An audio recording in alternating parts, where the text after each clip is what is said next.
중소, 중견기업을 응원합니다. 이번에는 사례 연구에 대해서 말씀드리겠습니다.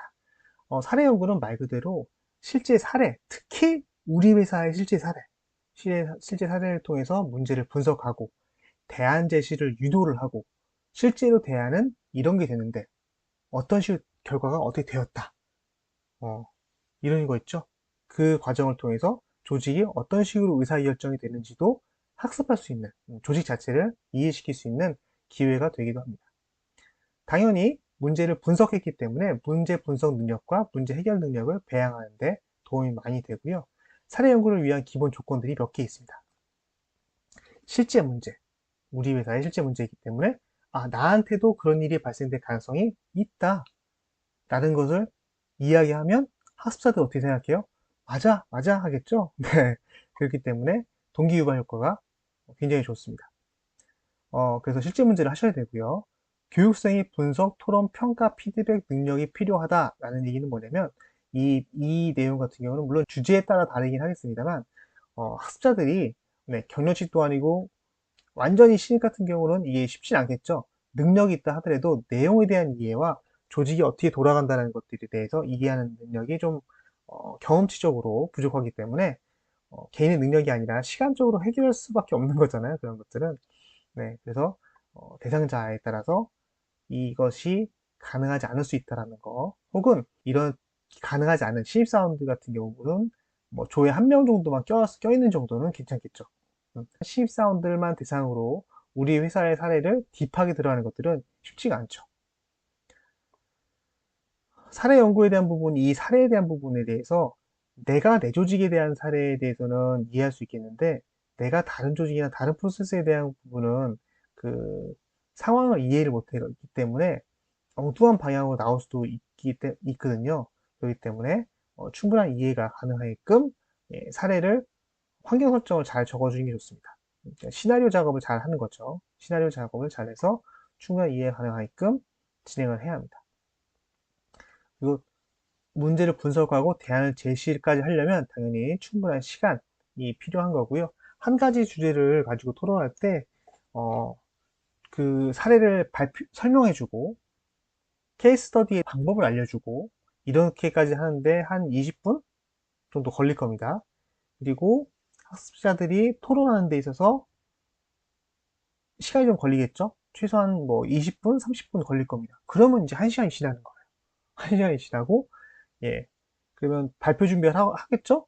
쉬는 시간을 포함해서 뭐 한 20분 드리겠습니다. 이렇게 돼요. 그럼 이제 1시간 반이 되는 거죠. 그 다음에 발표하세요. 조가 몇 개 될지 모르겠지만, 뭐 한 조당 뭐 5분이라 쳤을 때, 네. 또 시간이 지나죠. 최소한 2시간은 되어야 사례 연구에 대한 부분이 됩니다. 여기서 얘기한 거는 이 사례가 간단한 경우에 이렇게 된 거고요. 이 사례가 복잡하면 복잡할수록 2시간 가지고 택도 없겠죠? 네, 그래서 사례 연구를 할 때는 이 시간이 얼마나 걸릴지, 어떤 단계로 어떻게 될 것인지, 인원에 따라서 얼마나 걸릴 것인지에 대해서 충분히 준비를 하셔야 됩니다. 사실 사례 연구 같은 경우를 보면은 사례 강사 그냥 한다기보다는 회사 내에 있는 교육 담당자 붙어서 같이 설계를 잘 해보시는 것이 좋을 것 같습니다. 단계별로 어떻게 하는 건지에 대해서 말씀드리겠습니다. 준비 단계, 진행 단계, 종결 단계인데요. 일단 학습자 니즈와 교육 목표가 사례 연구를 하는 것이 적합한 게 맞냐라는 거죠. 그냥 강의로 정보만 전달이 되는데 굳이 사례를 만들어서 분석하고 해결 방법 제시해보고 이런 거가 필요한 내용이냐, 이런 거에 대해서 한번 고민을 해보실 필요가 있고요. 아까 말씀드렸다시피 이게 시간이 많이 필요하고요. 내용에 대한 부분도 정리가 좀 잘 돼야 되고요. 거기에 대한 내용이라든지 근거, 사항 이런 것들이 어떠한 자료가 있느냐. 예를 들어서 뭐 영상 자료가 있느냐, 사진 자료가 있느냐, PPT가 있느냐, 텍스트로 잘 정리된 뭐 보고서 같은 게 있느냐, 이런 거에 따라서 다르겠죠. 그러니까 사례를 할 때 사진이라든지 뭐 상황이라든지 보고서를 통해서 어떤 식으로 보고했다 뭐 이런 것들을 실제로 보여주면서 사례니까 보여주면서 진행할 수 있기 때문에 어떤 매체들을 어떤 정보들을 가지고 있는지 아실 필요가 있겠습니다. 그리고 집단 크기에 따라서 인원이 적으면 네 아예 적으면 개개인별로 할 수 있을 거고요. 인원이 한 10명이다 그러면 2명 혹은 3명이 할 수도 있을 거고 인원이 한 20명이다. 5명, 6명씩 조를 짜서 진행해야겠죠. 그래서 그 조 집단 크기를 가지고선 사례 연구를 어떤 식으로 할 거냐, 양식을 줄 거냐, 포스트잇으로 할 거냐, 메모지로 할 거냐, 포스트잇으로 할 거냐, 전지 작업을 할 거냐 등등 나오겠죠. 시간에 대한 부분 중요합니다. 결국 시간 자원이 있어서 어떻게 할 건지 다르기 때문에 환경, 아까 얘기했던 뭐 PPT를 쓸 수 있는 환경인지 공간은 넓은지 넓으면 마이크는 있는지 뭐 여러 가지 환경들에 대해서 검토를 해서 하기 필요합니다. 이 사례에 대한 부분이 꼭 논리적인 것만 얘기하는 것이 아니라 어떤 장비일 수도 있거든요. 어떤 장비나 파츠를 이룰 수도 있기 때문에 이러이러한 사례를 가지고선 네가 직접 몸으로 해봐. 뭐 장비를 분해 조립해봐. 이럴 수도 있는 거고요. 어떤 사례를 가지고선 코딩한 것들을 코딩한 것들을 분석해보자. 이럴 수도 있는 거잖아요. 그러니까 이 교육이 직무 교육이다 보니까 이 직무 수행과 가장 유사한 상황이 되어야 되기 때문에 이러한 환경들도 알아봐야 됩니다. 마찬가지로 이 매체에 대한 부분도 꼭 화면에만 나오는 것들이 아니라 어떤 장비 부품일 수도 있잖아요. 그쵸? 프로그램이면 컴퓨터가 있어야 될 부분이기도 하고, 네, 이런 식으로, 어떤 사례를 어떻게 적용할 거냐에 따라서, 누굴 대상으로 적용할 거냐에 따라서, 이런 것들을 다 검토를 해서 계획을 하셔야 됩니다.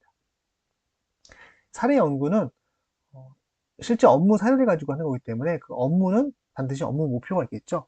예, 그 업무 목표가 무엇이었는지, 그러니까 얻고자 하는 게 무엇이었는지, 그리고 어떠한 상황이었는지, 어떠한 자원이 있는지, 네, 이런 것들에 대해서 제시를 좀 하고요. 그 다음에 소집단 활동한 다음에 토의 유도하는 게 좋습니다.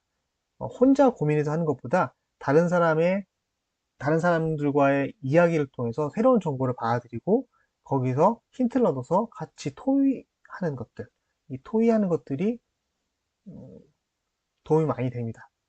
다른 사람의 지식과 경험을 통해서 새로운 아이디어를 창출하는 이 과정들이 있죠. 같은 목표를 가지고서 토의하는 이 경험 있잖아요. 이 경험 자체도 학습이에요. 네. 한 개 부서만 있는 게 아니라 여러 개 부서를 일부러 섞어서 어, 각자의 다른 관점들, 그러니까 어떠한 파츠가 문제 생겼다, 어떠한 부품이 문제 생겼다, 어떠한 업무 프로세스가 문제 생겼다 이랬을 때 여러 가지 여러 부서에서 모여서 다양한 관점에서 이런 문제도 있어요, 저런 문제도 있어요, 이런 것도 고려해야 돼요, 이런 것도 있죠.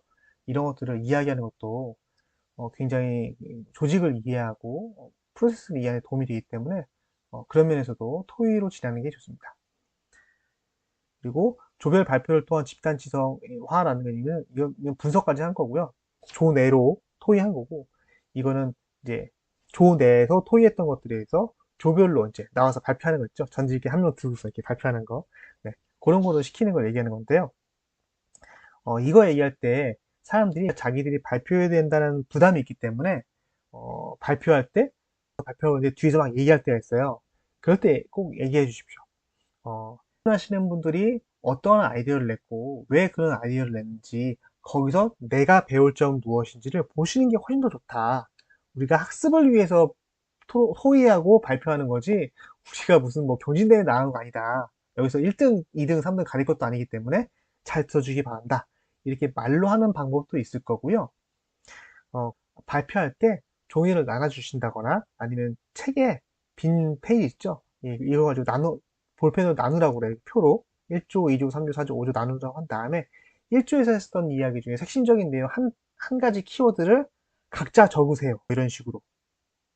어, 내가 생각했을 때의 키워드 혹은 새로운 아이디어 뭐 이런 것들을 각 조별로 무조건 하나씩 적으세요. 이렇게 과제를 주는 겁니다. 들을 수밖에 없게 만드는 과제를 주는 거예요. 이런 방법도 좋은 방법이기도 합니다. 상대 조의 발표에 대해서 학습하고 그 과정도 학습하는 이런 집단 지성을 여러분들이 만드시면 좋습니다. 여기까지가 케이스 스터디에 대한 설명이었고요. 사실 교육 자료에는 토의 토론에 대한 부분도 있고 기법에 대한 부분, 뭐 토의시, 뭐 강사 역할, 뭐 이런 것들도 있는데 이거는 사내 강사가 사실 토의까지 하는 경우는 흔치 않거든요. 그래서 이것들은 넘어가겠습니다. 따로 설명하진 않고요. 사내 강사 한다기보다는 사내 교육 담당자가 하거나 사회 강사가 하는 경우가 많기 때문에 다른 컨텐츠에서 좀 자세하게 설명하도록 하겠습니다. 여러분들이 궁금해하실까봐 PPT는 빠르게 넘겼고요. 혹시나 궁금하시면 중간에 영상을 멈춰가면서 보시면 그것도 나쁘지 않을 것 같습니다. 감사합니다.